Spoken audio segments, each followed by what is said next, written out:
เป็นพรระหว่างที่รอท่านอาจารย์เริ่มเป็นคำถามภาษาไทยไปก่อนไหมเผื่อที่จะถ้าท่านใดมีคำถามที่เป็นภาษาไทยก็ถามก่อนเลยก็ได้กราบนมัสการเจ้าค่ะไม่ยากอยู่แล้วสำหรับท่านจิวเอ่อเมื่อวานเอ่อท่านสอนเรื่องว่าเวลาหายใจออกให้ยาวกว่าหายใจเข้าสักนิดหนึ่งอันนี้เพราะอะไรเจ้าค่ะอ๋อแต่เพราะว่าถ้าลมหายใจออกเนี่ยมันจะเป็นลมหายใจของความรู้สึกผ่อนคลายคือเวลาเราทิ้งเวลามีอ่าเวลาที่เรามีเรื่องอะไรอยู่ในใจเนี่ยมันก็หายใจแล้วก็วางพอเวลาหายใจแล้วยาวขึ้นเนี่ยมันจะช่วยทำให้เหมือนกับรู้สึกได้ดีขึ้นแต่มาจะรู้สึกว่าเวลาหายใจเข้าเนี่ยมันคือการเหมือนกับดึงเอาพลังเข้ามาก็เลยให้ความสำคัญว่าถ้าลองปรับนิดหนึ่งให้ยาวขึ้นนิดหนึ่งจะรู้สึกได้ดีกว่า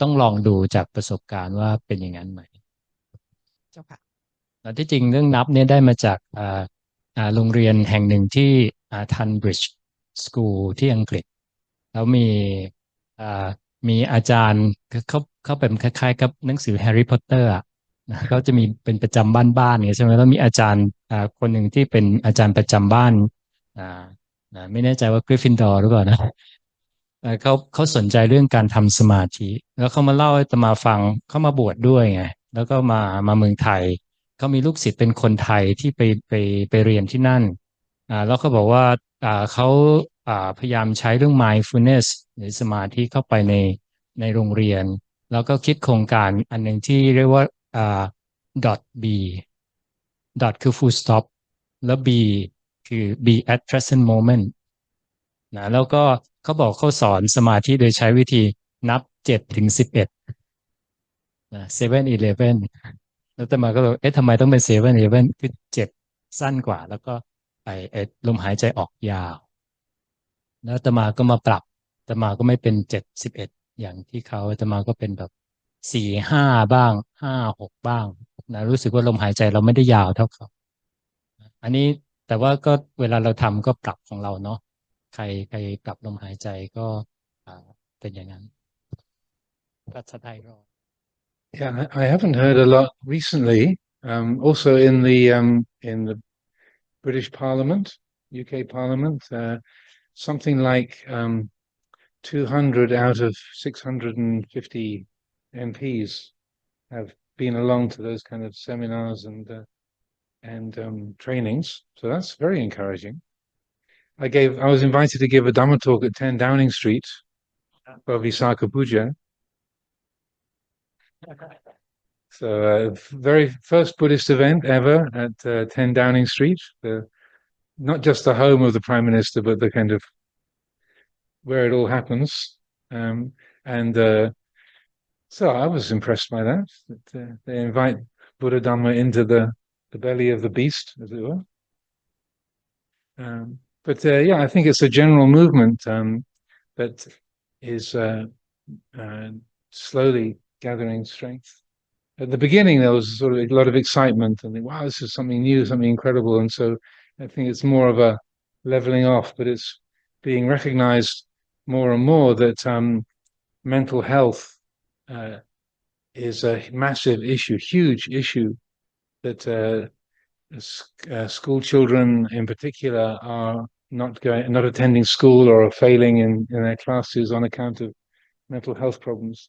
What you find now is a kind of reaction against that to talk about children having mental health problems is woke, and the kind of anti-woke brigade now say this will toughen up. And back in my day, it wasn't like that. Just give them a good spanking, and that kind. I'm exaggerating a little bit, but so there's a bit of a reaction against that. But the statistics are very shocking. The degree of mental difficulties that particularly young teenagers specifically are experiencing, and how that affects the education process. So that bringing mindfulness and the things that support well-being into the picture are Also diet, food, the kind of that aspect of things is also being considered more and more significant. Unfortunately, that in Thailand, the statistic of children with mental illness it getting very high, shocking too. Last few years ago, particular, the statistic of the student in the leading university like Chulalongkorn University committed suicide is the high, the number ever. So we are dealing with the situation more and more, and in the future, I think that this is going to be a big problem for Thai society. Yes, yeah, it's a very significant issue, and one of the kind of popular, so significant books that I think it's called The Anxious Generation, that an American psychologist has published, and it's about this the children who've grown up with smartphones being sort of an automatic part of their lives, and now reaching in their teens, and pointing out the kind of the qualities of insecurity and sort of fragmented psychology that comes from kind of living through your device, and the a lack of physical engagement, like playing physical games, actually just talking face to face with other people, playing in the school playground, and these kind of things that have been automatic and part of growing up all around the world for tens of thousands of years. That this generation, and not just in wealthy areas, but in all around many countries around the world, that that way the attention is being spent through digital media and social media, that rather than physical engagement, just playing, climbing trees and falling out of them, playing games and sports and such like with other children. That's it's not the sole cause, but it seems to be a major contribution. So someone was talking to me just a few days ago, saying this particular book is highlighting those issues, and I haven't seen it myself yet, but they say, "Oh, Ajahn, this is really important reading." That kind of mapping out that kind of area. So, any other questions and thoughts, particularly relating to this retreat? I would like to ask about the open awareness as you guided in the morning. It's sometimes like perceive everything like the thought and emotion and all the sound and everything. And to what extent that we know that we still open awareness and don't get lost.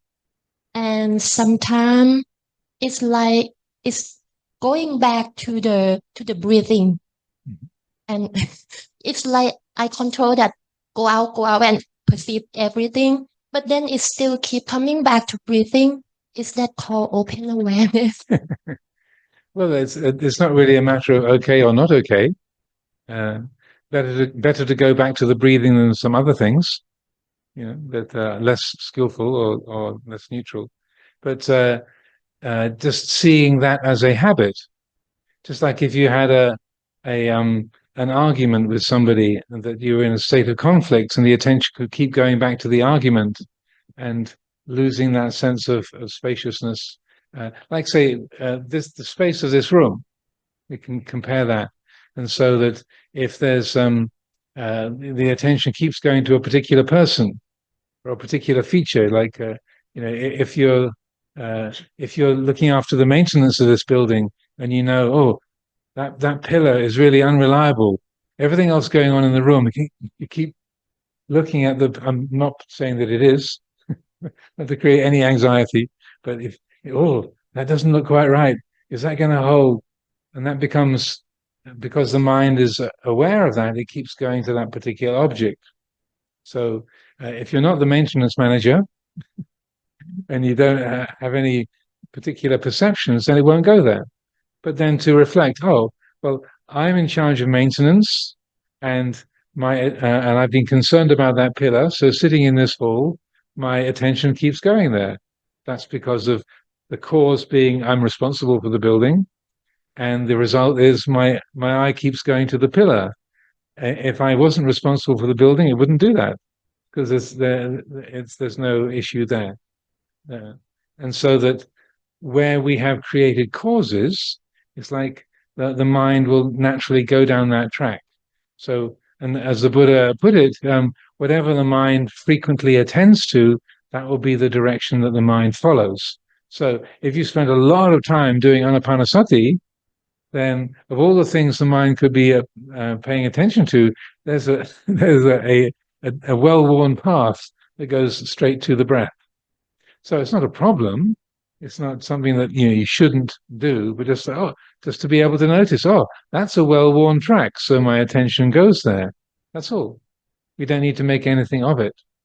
Just like if you had an argument with someone and your mind kept going back to the argument and that person, that would be a less useful. That would be a more of an obstructive or negative thing to keep replaying that conflict.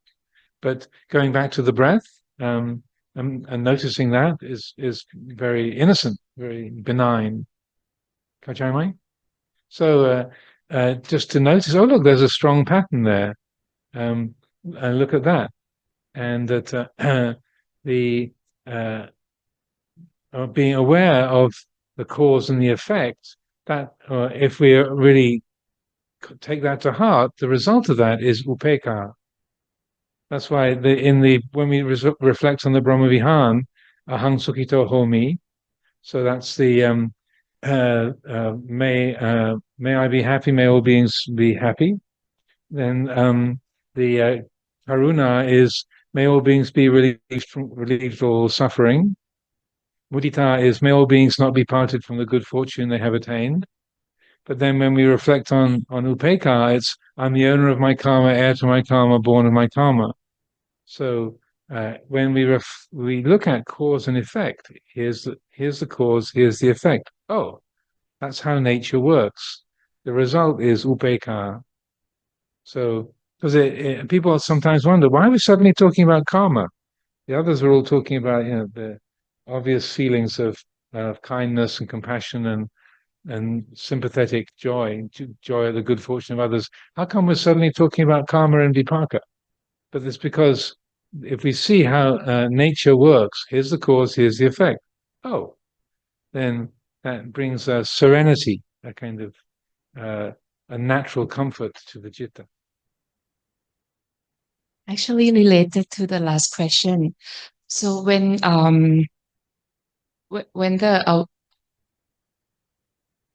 it is felt of the awareness, the area of the awareness expanding by hearing different sounds, and then when that sort of boundary expanding, it is felt that the muscle of the eye want to lift up.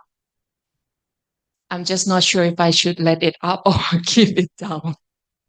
Well, there's no should really. I encourage people to experiment. There's no sort of fixed right method, but rather I feel it's good. We're all different. Every one of us is different. Our DNA, where we're sitting in the room, everything is different. Our families, our education, our language, it's all different.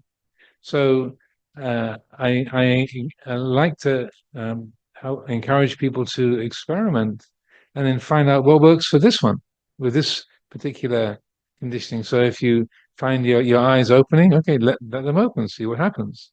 If you find, okay, well, that gets more obstructive, or that really is interesting, that then work with it according to what is beneficial and what you can learn from that.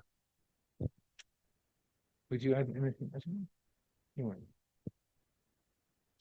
inไทยนะครับแต่หมายคิดว่าท่านอาจารย์พูดถึงว่าการที่เราเหมือนกับรับรู้กว้างๆมันเป็นเหมือนกับการเปิดโอกาสให้จิตของเราได้เห็นสิ่งต่างๆที่เป็นไปโดยธรรมชาติ ที่มันเกิดขึ้นแล้วมันก็ตั้งอยู่แล้วก็มันก็ดับไปซึ่งส่วนใหญ่เราจะไม่ค่อยเห็นมันไปอย่างเป็นธรรมชาติเพราะว่าเราเรามีความอยากของเราหรือมีความต้องการอะไรบางอย่างที่จะมองมันอย่างที่เราอยากให้เป็นแล้วตราบใดที่การมองแบบกว้างๆอย่างเงี้ยที่แบบว่าเปิดกว้างๆอย่างเงี้ยมันไม่ก่อให้เกิด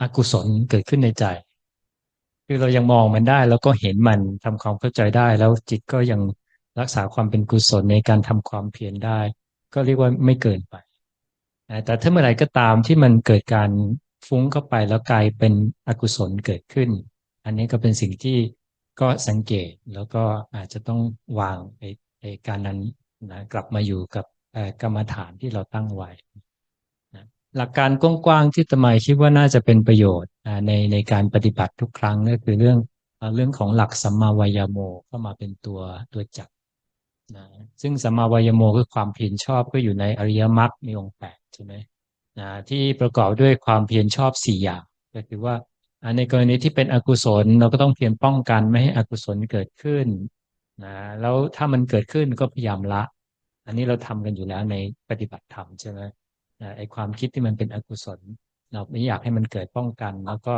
เกิดขึ้นแล้วก็ละมันไปอีก2 ส่วนที่เป็นกุศลก็สิ่งที่ในอารมณ์ที่เป็นกุศลทั้งหลายไม่ว่าจะเมตตาไม่ว่าจะเป็นการพิจารณาธรรมอะไรก็ตามเนี่ยเราก็สร้างให้มันเกิดขึ้นนะถ้ามันสร้างมันเกิดขึ้นแล้วเกิดกุศลขึ้นในใจต่อไปก็ความเพียรอีกอันสุดท้ายก็คือรักษาประคับประคองซึ่งไอ้รักษาประคับประคองนี้ก็ยากไม่น้อยกว่าการป้องกันการละอกุศลก็หลักกว้างๆเนี้ยเวลาที่เราดูว่าตอนนี้เราทำอาตมาเข้าใจว่าเวลาเราทำมันก็จะสงสัยว่าตอนนี้มันถูกหรือผิดอย่างเงี้ยก็อย่างที่ท่านอาจารย์บอกมันไม่ได้ถูกมีผิดที่เราตั้งเกินไปขนาดนั้นเป็นการเรียนรู้จากสิ่งที่มันเกิดขึ้นแต่มันก็มีกรอบกว้างๆที่จะมองว่าตอนนี้มันอยู่ในหลักของสัมมาวายโมไหมถ้ามันยังคงอยู่ในสัมมาวายโมก็เนี่ยเรากำลังทำในสิ่งที่อยู่บนอริยมรรค นมัสการพระอาจารย์เจ้าค่ะ I didn't have a chance to do the meditation of bhavana at home. People just ask if I have been doing meditation at home, but I have no concentration. The only way that I'm seriously practice myself is when I enter the retreats. Just sometimes only four times a year, but I don't think that's enough. So I kind of suffer when I have a sitting meditation. It's very painful, but I try to comfort myself that one day, if I become bedridden and nobody helps me because I cannot talk, so I have to go through all this endurance, and I think that is a good practice. When I join the retreat, I train myself to cope with the sufferings, to cope with the pains. And Ajahn Jiew always said that, doing meditation is just like you prepare yourself when you are dying. And I think that I'm doing that. Very good. But also, I think it's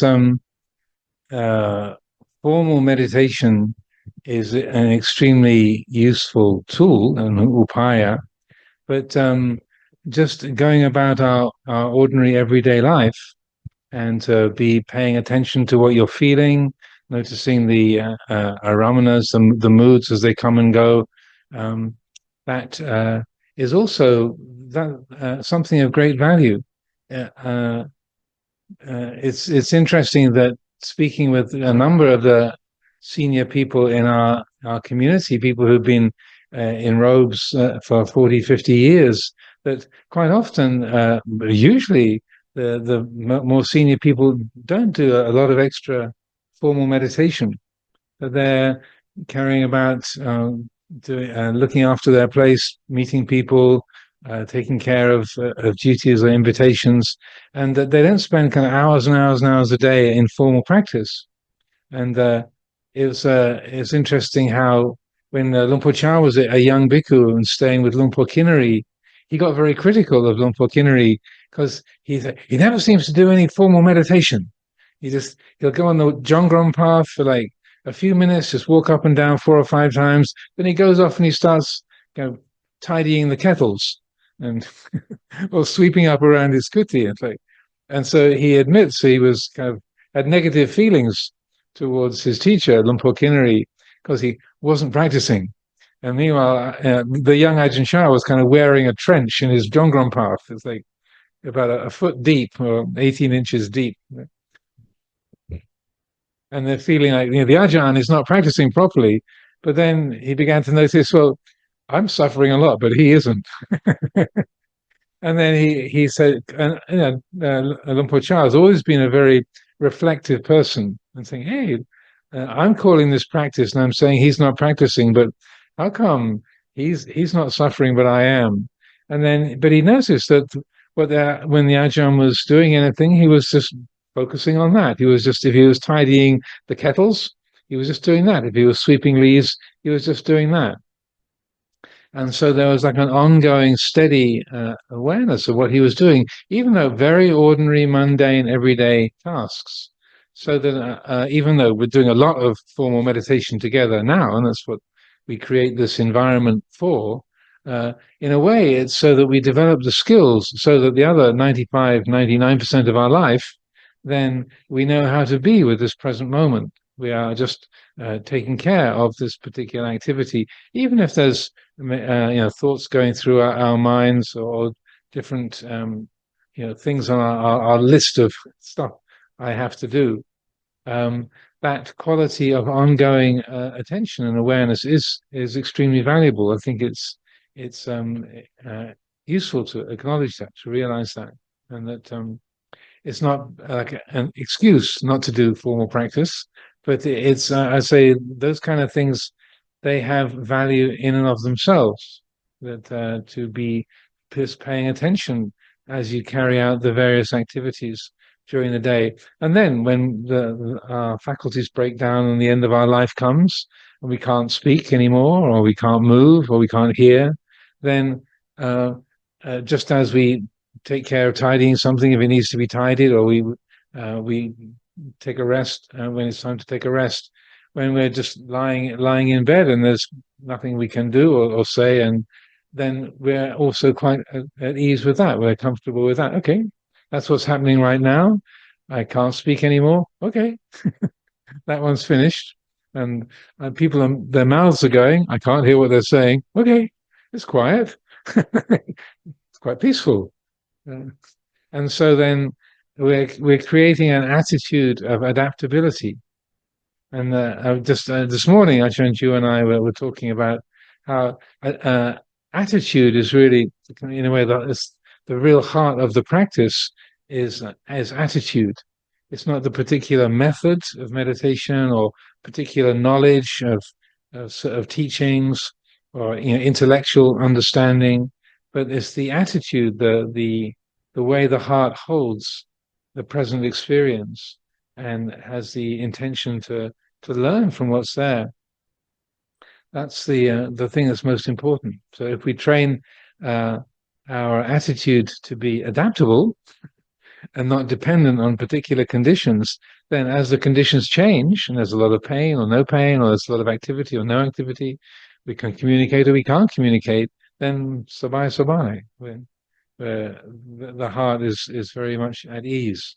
So, and I feel that's very much what Luang Por Chah's teaching, and his focuses on that attitude and the readiness to learn from things is far more important than meditation methods or particular states of concentration or intellectual understanding.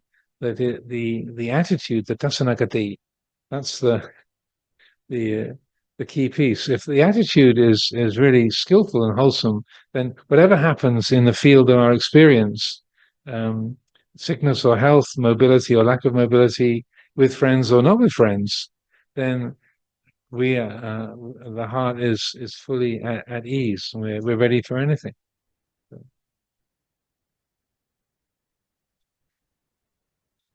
Come on. คือน่าจะ10 กว่าปีมาแล้วนะอาตมาได้มีโอกาสไปกราบหลวงพ่อสุเมโธที่ธรรมราเวลากราบเนี่ยหลวงพ่อก็จะเล่าเรื่องเก่าๆอะไรอย่างที่เราคงจะเคยได้ยินนะก็อ่าแล้วขณะที่เล่าก็นึกขึ้นมาได้หลวงพ่อเล่าเรื่องเก่าๆแล้วว่าตอนที่หลวงพ่อไปตั้งวัดอยู่ที่อังกฤษแรกสุดท่าน8 พรรษาแล้วอาตมาก็ช็อกว่าคือตอนนั้นอาตมาก็10 กว่า พรรษาแล้วรู้สึกว่าเราไม่พร้อมกับการเป็นเจ้าอาวาสเลยแล้วหลวงพ่อทำได้ยังไงหลวงพ่อก็บอกท่านก็ไม่พร้อม แล้วตอนนั้นปัญหาของอาตมาก็คืออาตมาเริ่มเป็นเจ้าวาดใหม่ๆนะก็รู้สึกว่าโอกาสในการพอเป็นเจ้าวาดการบริหารงานทำโน่นทำนี่โอกาสในการนั่งสมาธิภาวนาอย่างเป็นรูปแบบอย่างที่เราพูดกันเมื่อกี้เนี่ยก็ลดลงอย่างเห็นได้ชัดไม่เหมือนกับตอนอ่าพรรษาต้นๆที่ทั้งวันเนี่ยก็เป็นเวลาของเราที่จะนั่งสมาธิเดินจงกรมแต่พอมารับหน้าที่แล้วมันทำอย่างนั้นไม่ได้ แล้วหลวงพ่อก็พูดคำหนึ่งซึ่งอาตมารู้สึกว่ามันส่งผลกับอาตมามากท่านก็บอกว่าสิ่งที่สำคัญที่สุดนะมันไม่ใช่สิ่งที่อยู่ภายนอกนั่นใช้คำว่า priority ไม่อยู่ข้างนอกแต่ priority อยู่ที่การ watching your own mind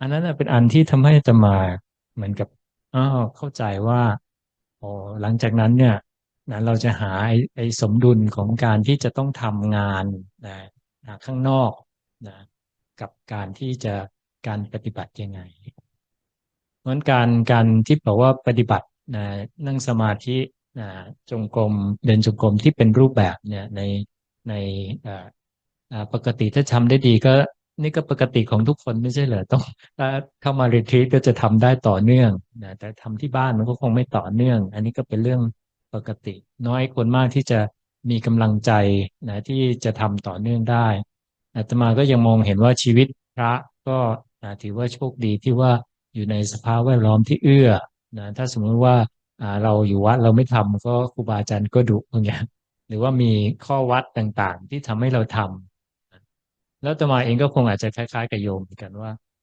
โยมก็คงทราบดีว่าแล้วนั่งแล้วก็ต้องเจ็บนะเพราะว่ากายมันก็เป็นอย่างนี้อาตมาก็มีโรคประจำตัวใช่ไหมแต่ก็นั่งอยู่ดีมันก็เจ็บแต่อาตมาก็จะมองว่าอ่าไม่ค่อยจะรู้สึกว่ามันจะเป็นปัญหาอะไรก็ปรับมันไปเท่าที่ทำได้อันหนึ่งที่อาตมาคิดว่าสำคัญก็คือว่าแทนที่เราจะมองว่าเราเจ็บร่างกายเราเจ็บเราบอกว่าเพราะเรามีร่างกายไง กายเราเนี่ยเป็นของธรรมชาตินะมันพร้อมที่จะเจ็บของมันอยู่แล้วนะไม่ว่าใครก็ตามนั่งอยู่ในเนี้ยนะถึงจะไม่เจ็บไข้ได้ป่วยนะไม่สูงอายุนั่งนานๆก็เจ็บกันทั้งนั้นแหละเพราะว่าโดยธรรมชาติเนี่ยมันมีความเจ็บนะมีทุกข์อยู่ในกายอยู่แล้วแต่การที่เราเคลื่อนไหวไปมาเนี่ยเป็นการที่จะทำให้ความทุกข์มันไม่ปรากฏจริงๆการนั่งสมาธิเราเห็นความจริงก็คือการเปิดโอกาสให้เราได้เห็นความจริง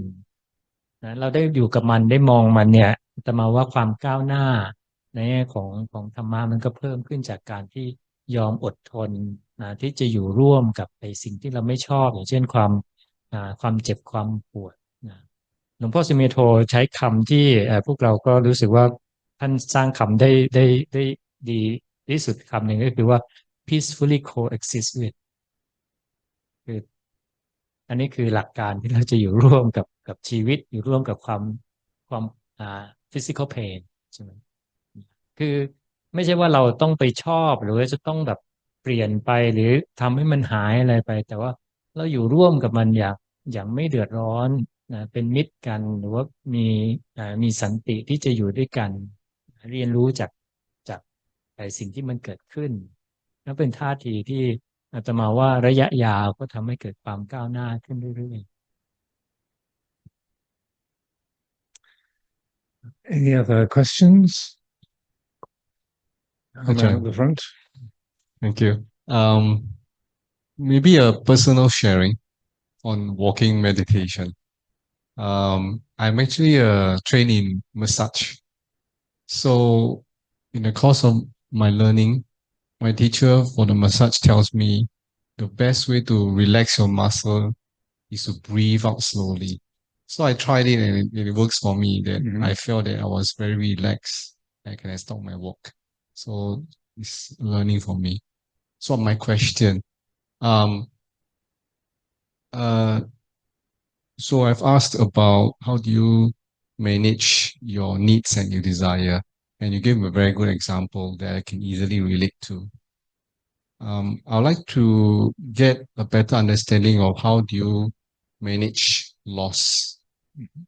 I think you allude to that just now, where you mentioned about is your attitude. You need to have attitude to manage loss. And I read your book.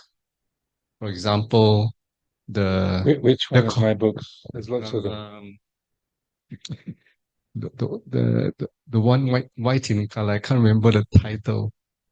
But basically it says Less the is more. cause the Less cause of is the cause of death. The cause of death is birth. You know, and I can't really circle around to manage the thinking. Yes, how do I manage the thinking of attitude? How do I think about this too? I couldn't relate. so. There's another book with a white cover that's called "Less is More," and it's got the head of a Buddha made by a single line. Very, very nice design. And there's another one. I didn't do it. It was another artist was the creator of that. And then the My Way or the Middle Way. That was my design. I feel very proud of, because the white space makes the letter I, and the channel looks like the middle way, but the white space makes the I word. Just in case you hadn't figured that out. But I feel very proud of that design. So, but anyway, in terms of loss, in a way, practice of Buddha Dhamma is very like the educational process. You don't expect to go into an exam and do well if you haven't done your revision and your homework. So you might get lucky and have questions that you already know the answers to, but statistically, it's unlikely. So the Buddha's Dhamma as a practice is a lot to do with doing your homework, getting ready, or just like we were saying to Yom Nong about that, preparing for death, so that you are not trying to do your preparing for death when you're on your deathbed. You're not trying to deal with loss when something has broken in your life and has gone, but you're preparing yourself beforehand. You do your homework. So these reflections on, say, all that is mine, beloved and pleasing, will become otherwise, will become separated from me. That's like an investigation of anicca and also of anatta, because loss depends upon the feeling of ownership. That this is mine, these are my robes, this is my body, this is my life, my voice. So that, and in the Buddha's reflections on anatta, when he's giving the Anatta Lakkhana Sutta, the very first thing he outlines in terms of anatta is etang mama, this is mine. So the most basic feeling of I is owning, mama, like the sound a baby makes in relationship to the mother. Mama, mama, mama. I own. You belong to me. I own you. You're there for me. Etang mama. That's why the word ma and mama in almost all languages around the world. That's what a baby makes in relationship to the mother. Mine. You're my mother. That belongs to me. So that in the Buddha's exposition of the Anatta Lakkhana Sutta, etang mama eso amasmi eso meyata. The first one on the list is owning. This is mine. So that I feel is a pointing to, this is a very basic instinct, very kind of powerful and say deeply rooted attitude of mind. the feeling of owning. This belongs to me. I own this. And so that in meditation, when we talk about anatta, it can seem quite refined, but if we bring it to that basic feeling of this belongs to me, I own this, this is mine, it's kind of shocking how much we relate to in our life, in completely unconsciously. My mind, my mobility, my hearing, my credentials, my family, my home, and that's like, oh yes, oh yes, oh yes, a long list of things that we think are mine, and we don't challenge. And then when they go, our hearing goes, or our thinking goes, or our family breaks up, then we're shocked. So to look directly at that feeling of ownership, it takes quite a lot of work, because when it's really examined, it's like, wow, there's a lot of things that I think are mine. It's a big list. And very important to us. My family, my body, my health, my reputation, my faculties, my money, my monastery. That the list of internal and external things is long and meaningful, emotionally charged. So it takes quite a bit of effort to turn the attention to that and say, well, who is it that owns this mind? Does this body really have an owner? What I call my house or my reputation, what is it here that belongs to? So it takes quite a bit of effort, and also strength, because when there's a powerful emotional attachment, it takes strength and courage to challenge that. Say, well, that's not mine. It doesn't belong to me. It isn't mine. It doesn't have an owner. And that can be threatening. Like, don't say that. Our precious relationships, our ability to think, ability to move, to hear, and so on.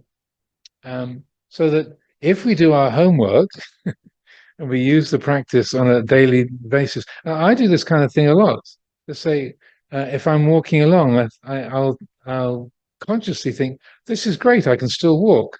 Thank you, legs. And my balance holds the body upright. Great. Tomorrow, who knows? Fantastic. My eyes are still working. Great. I'm glad about that. My teeth are not hurting. Very good. Enjoyable. So it might seem a bit hokey, but that conscious recognition that your teeth not hurting is not a permanent condition. Your eyes continuing to function, your body being able to stand upright. These are not reliable. Your reputations. Okay, now I'm abbot of a big monastery. I'm well known, well respected. It's very sweet, very, very lovely to have a good reputation. That can go very easily, whether you deserve it or not.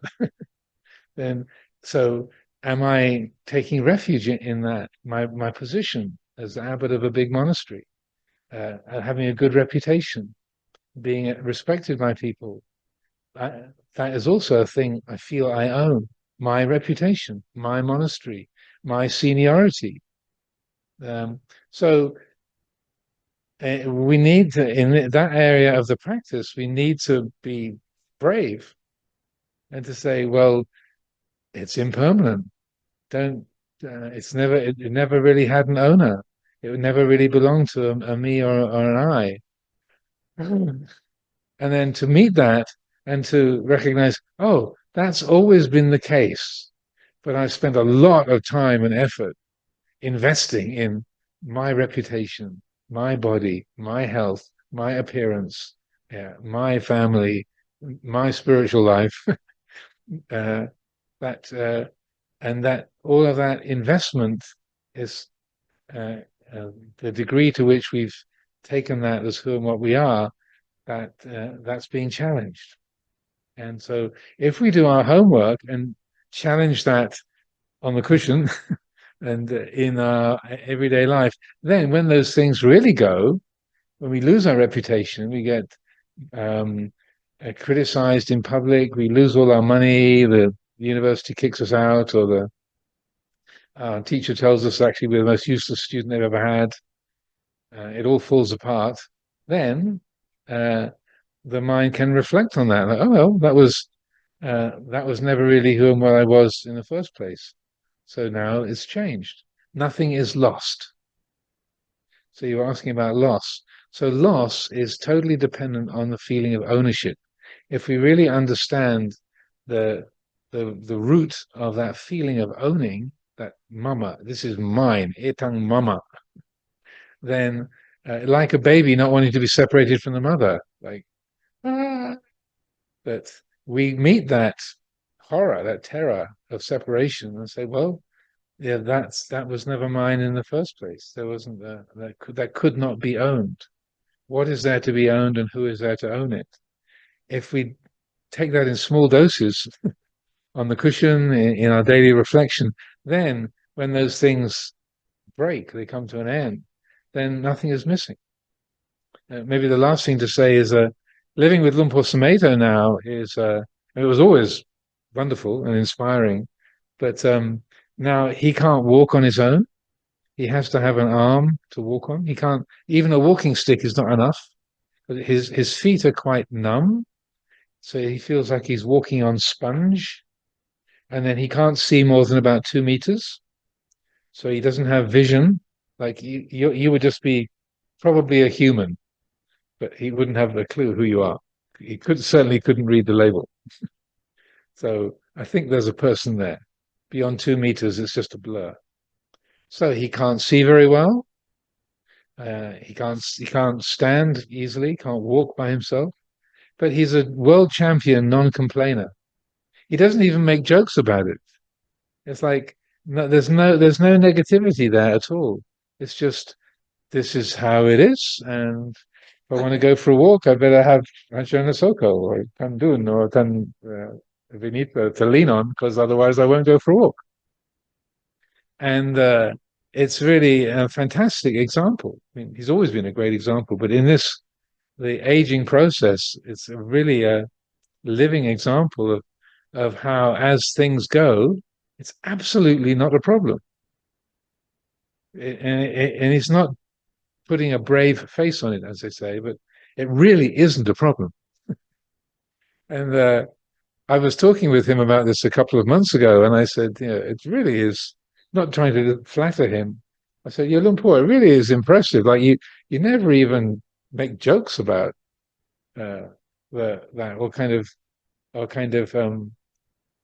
wisecracks about how you would prefer it to be different. It's like, it's just not there, is it? And he said, no, it's not.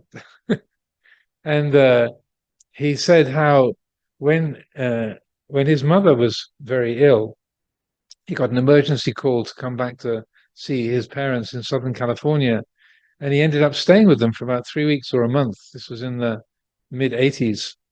His sister had called him saying, quick, come quick, Mum's about to pass away. So he came scooting back from England to California in about 1986. So he spent about 3 weeks or a month with his mother and father. She didn't pass away, she survived. And then living with his father, in particular, for that 3 weeks or that month, it was such a painful experience, because his father was just complaining all the time. Just this stream of negativity and complaining and resentment of the aging process. And he said that was so sort of so painful to be with, and just seeing like how sad for his father just to live in this world of wrongness. This is wrong, that's wrong, that's wrong, that's wrong. Everything's wrong, and just surrounded by wrongness. Everything is pit, and he pit. Everything is wrong. And then he said, I just made a resolution. I'm not going to be a grumpy old man. A firm adhitthana, like, I will not be a grumpy old man. And he's kept to that. So his mind just doesn't even move in that direction. And it's a fantastic example, because you think he can't walk, he can't see, his hearing also is not good. Absolutely not a problem. So it's and he gets more and more peaceful all the time. And he gives Dhamma talks every week, and his talks are extremely lucid, and you can watch them on YouTube. You know, it's very his mind is very, very clear, and he I think is a marvelous example of, you could complain about the loss or see it as that, but he doesn't even experience it as a loss. It's just, this is the shape of things at this moment. Okay. It's not a loss because it wasn't owned in the first place. So, as Bob Dylan put it, if you ain't got nothing, you got nothing to lose. Very insightful comment. When you got nothing, you got nothing to lose. There it is. So we train ourselves to have nothing, and the things that we are technically ours, like our robes or our body, then this is just a figure of speech. It's just a convention. It's not actually owned. And the more we remember that, then when those changes happen, nothing is missing. Too close to the speaker. Connected to something. Connected to this last question about loss and the creation of the owner. And what you were saying the other night on these first 4 links of dependent origination, is this what's happening where the formations and the consciousness is creating the I in these first 4 links? And did you say that there's an exit here? If we acknowledge this is the ignorance that is creating the self, and can we kind of just cut it off right there? Was that part of what you were alluding to? Yes, in a way. That's the process happens very quickly, but that avijja, sankhara, vijnana, namarupa, that's the formation of the subject-object duality, this and that, here and there, me and the world. So it's like as soon as there's a lack of mindfulness, as soon as there's avijja instead of vijja, as the mind is not seeing and knowing clearly, then immediately there's the start of that subject-object, me here, the world there, this and a that, a here and a there. So it's like the root of the I feeling. It's a little bit further down the track when it gets, I am hearing, I am feeling, I remember, as a sort of articulated thought. But the root, just like a baby doesn't have conceptual thought in that way, but they know me, hungry, mama, there, and is looking to, there's a this here and a that there, and there's a connection between the two, and that I want that because I'm hungry. So that the roots of the I feeling are right there in that sankhara, vijnana, namarupa system. And then I was thinking of talking about the exit points this evening, my particular take on that. So in a way, the exit point that relates to the third noble truth, dukkha nirodha, is like not letting avijja arise. So establishing the citta in vijja, in awakened awareness. So the more that the heart is established in awakened awareness, then you get the process I was describing in that Anguttara Book of the Tens, Sutta number 58, that pattern.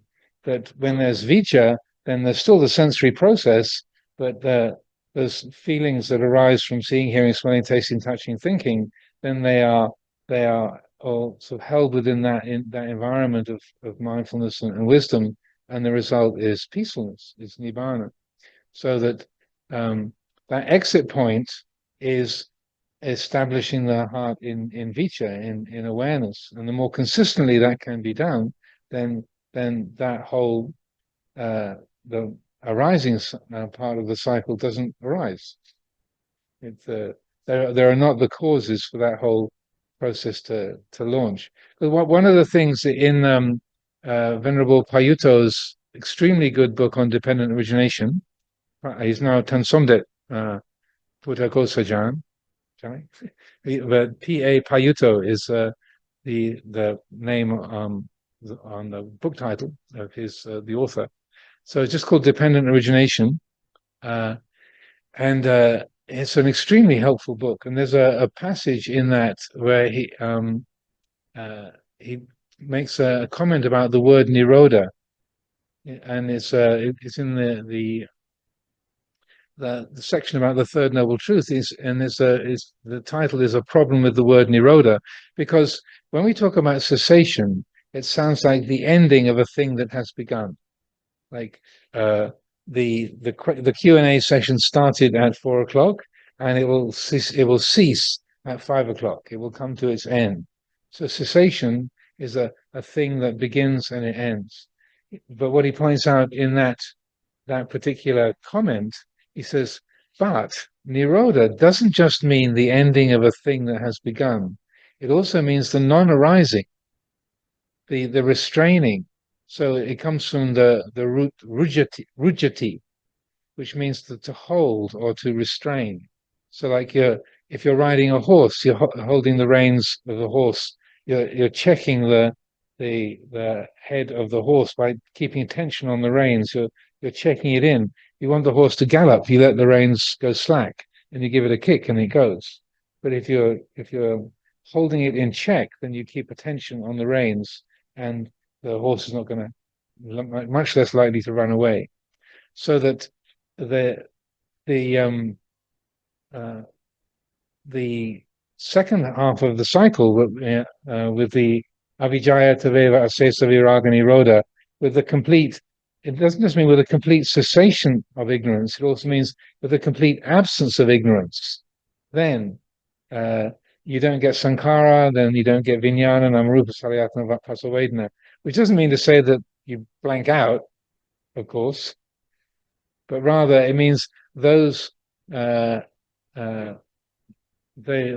qualities are not given any solidity, and the causes for that kind of division as being convincing, subject, object, here, there, inside, outside, they're not being brought into being. They're not given false solidity, false substantiality.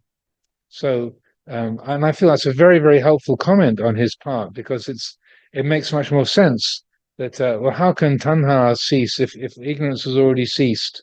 Why are we talking about tanha ceasing and the other elements of that part? But if you think of it in terms of non-arising, if there isn't any ignorance arising, if there's awareness, then all the rest they're not arising either. The fuel for that process is not there. The tank is empty. So that whole process that ends up in dukkha it's got no fuel. It can't arise. So that I feel that's a very helpful aspect to appreciate. So that's my collection of exit points. That's number 3. So it's related. So it's really at link number 1. So that not letting link number 1 of avijja arise. More on that later this evening, if things go according to plan. So, any last questions today? Yes.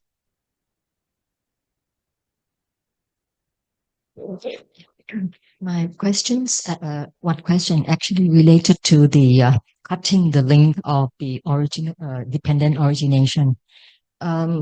In my view, to establish vichā and get rid of avijja, to know the real nature by it is very difficult for me.